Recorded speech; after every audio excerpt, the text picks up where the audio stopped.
Oke, perkenalkan nama saya Salman Alfarisi Purba, jurusan D4 Teknik Otomasi spesialisasi energi baru terbarukan. Di sini saya akan menjelaskan mengenai perawatan PLTS di bagian inverter dan combiner box. Oke, bisa lihat di sini di indikator di sini kita pastikan tidak ada terjadi error ya. Biasanya ada fault atau error sesuatu, di sini tidak ada error. Ini produksinya sekitar hari ini 23,3 kWh. Di sini saya sedang ada di PLTS 1 mega di Bangli. Ya, kita lanjutkan untuk di bagian inverter ini seharusnya kita pastikan daerah bagian inverter ini bersih, tidak ada kotoran-kotoran seperti itu. Tapi di sini di bagian di PLTS ini di inverter ini terlihat masih ada bercak-bercak ya, karena PLTS ini sudah berdiri tahun 2012. Mungkin bisa lihat di sini.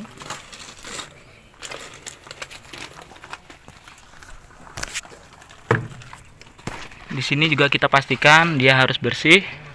Di bagian bawah juga ini harus bersih seperti itu.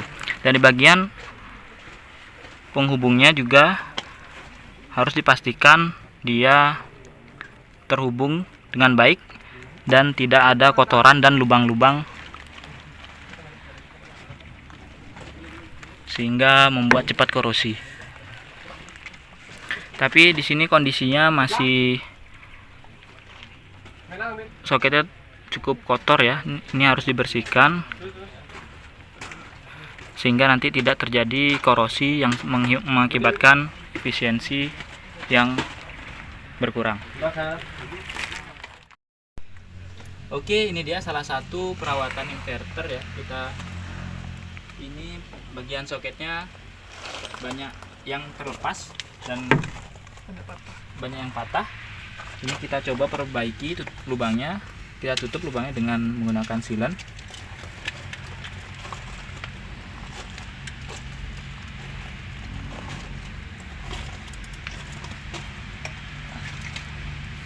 Tujuannya agar tidak ada binatang seperti cicak, kecoa, tokek dan lain-lainnya yang masuk ke dalam inverter sehingga mengganggu kinerja dari inverter tersebut.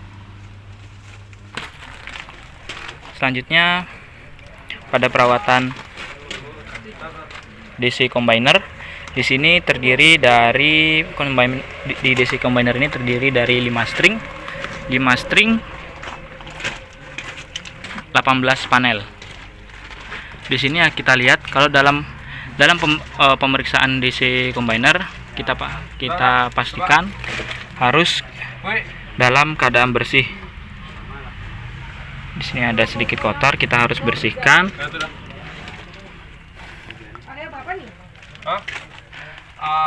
Dan kita pastikan tidak ada lubang-lubang seperti ini ya. Kita nanti akan sumpel ini dengan penutup agar tidak terjadi ada hewan-hewan yang masuk ke dalam panel box seperti itu. Selanjutnya di sini saya akan menjelaskan. Di sini ada terminal blok dari panel surya positif. Ini di bagian negatifnya. Di sini ada dioda ya. Ada dioda yang kondisinya cukup memprihatinkan. Ini dalam pemeriksaan terminal blok, langkah pertama yaitu kita bisa memastikan terminal blok tersebut dalam keadaan baik dan bersih. Di sini bisa kita lihat baut dan murnya terdapat ada yang korosi karatan seperti itu. Itu bisa kita gantikan dengan yang baru atau bisa kita bersihkan menggunakan WD-40 dan kuas seperti itu, atau menggunakan cairan pembersih karat lainnya. Selain itu di sini bisa kita lihat ada dioda blocking, di mana dioda tersebut sudah korosi juga ya, korosi dan berkarat. Ini bisa langsung kita ganti dengan dioda yang baru seperti itu. Selanjutnya kita bisa memastikan baut dan mur yang terpasang pada terminal blok dalam kondisi yang erat. Kita di sini bisa menggunakan obeng min atau plus untuk mengeratkan kembali baut-baut tersebut sehingga arus yang mengalir pada terminal blok bisa mengalir secara maksimal. Dan setelah itu ini ada fuse.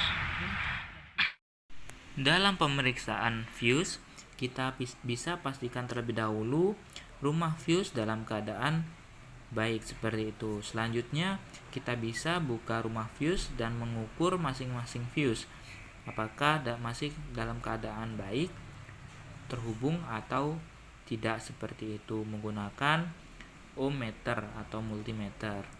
Setelah itu kita bisa pastikan masing-masing fuse dalam keadaan yang baik dan tidak ada korosi pada bodinya. Setelah ada fuse, sini ada MCB. Di sini ada MCB. Dalam pemeriksaan MCB, yang pertama kita bisa pastikan terlebih dahulu kabel-kabel yang terhubung ke MCB sudah terpasang dengan erat dengan menggunakan obeng plus atau obeng min. Selanjutnya kita bisa memastikan baut-baut yang terdapat pada MCB tersebut tidak korosi. Dan selain itu juga kita pastikan MCB tidak dalam keadaan panas. Dan di sini ada SPD. Pada pemeriksaan SPD, yang pertama kita bisa memastikan kabel terhubung dengan erat dengan menggunakan obeng. Selanjutnya, kita bisa memastikan SPD dalam keadaan baik dengan cara melihat indikator pada bodi SPD tersebut. Apabila masih berwarna hijau, berarti SPD tersebut masih dalam kondisi baik. Setelah itu ada terminal lagi. Dalam pemeriksaan terminal busbar, yang pertama kita pastikan semua kabel yang terkoneksi dengan busbar terhubung dengan erat. Selanjutnya kita pastikan semua komponen pada busbar seperti busbar dan baut pada busbar dalam kondisi yang baik dan tidak ada korosi ataupun mengkarat. Apabila ada korosi ataupun mengkarat, kita bisa mengganti dengan yang baru atau bisa kita bersihkan dengan WD-40 atau cairan pembersih karat lainnya.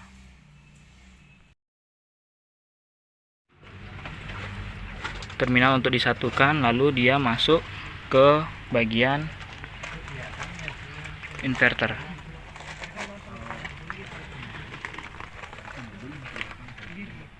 Selanjutnya kita coba untuk mengukur tegangan di masing-masing string ini. Selanjutnya kita akan mengukur tegangan VOC, tegangan panel surya yang terhubung ke tegangan panel surya yang terhubung tanpa beban seperti itu. Sebelumnya kita matikan dulu. Fuse-nya juga dilepas.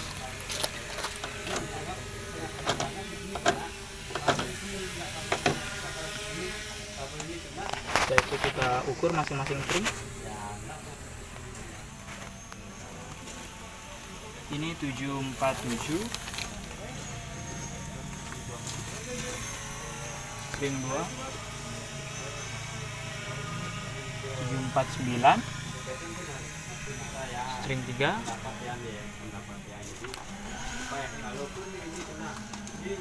745, string 6 string 4 747, string 5 746. Dari tegangan tersebut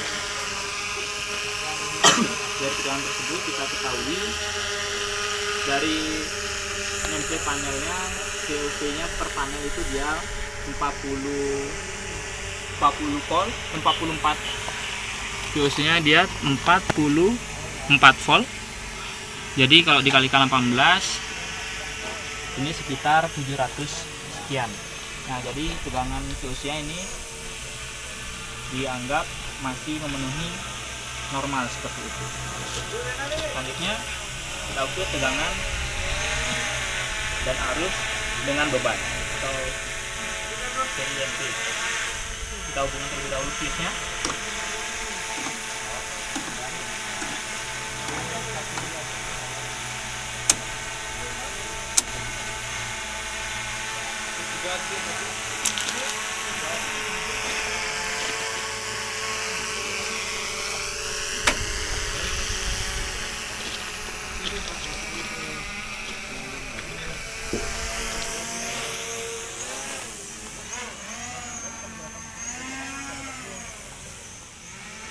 Coba kita ukur.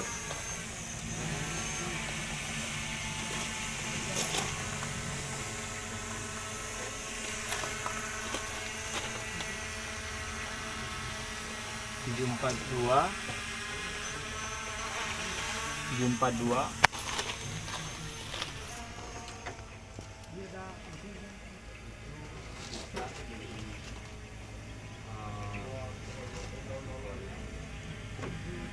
Oke, 741.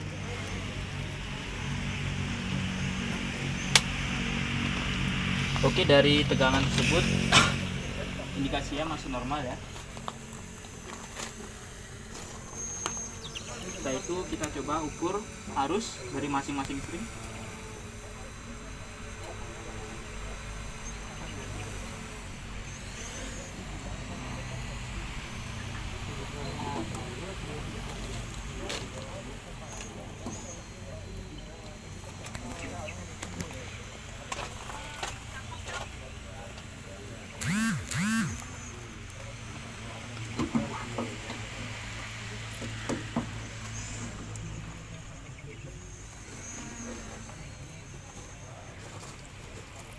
Ini string 1 ampere.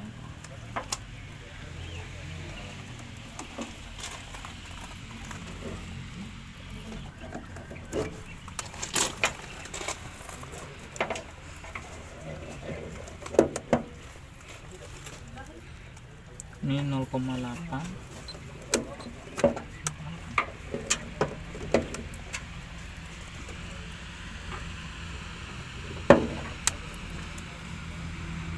Oke, dari arus tersebut mengindikasikan kondisinya masih normal. Oke, setelah kita melakukan perawatan dan pemeriksaan, perawatan sedikit sih perawatannya karena kita di sini sebagai tamu.